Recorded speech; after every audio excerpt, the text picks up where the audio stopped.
Ей, мынау меңдуана жеген бе, меңірейіп дегендегі меңдуана осы. Мынау меңдуананы көрген кезде балуан шолақ есіме түседі. Түрмеге түсіп қап, орыстардың түрмесіне. Тентектікті адамның бойына артық күштің өзі әуре ғой. Шешесі, балуан шолақтың әжесі. Шешесі ғой деймін, мен жаңылып отырмын. Сон орыстарға қымыз, ет апарып, сол етпен қымызға әптен үйретіп апты да. Содан ең соңында әптен үйретіп алғаннан кейін мына меңдуана гүлаш болған мынаның түбінде дәм болады.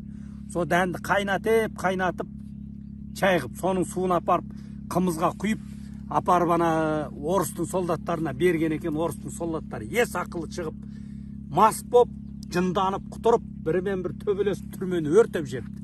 Түрмені өртеп жерген кезде балуан шолақ содан қашып шығып кетті. Баласын сөйтіп құтқарып апты. Меңдуананы көргенде сол есіме түседі.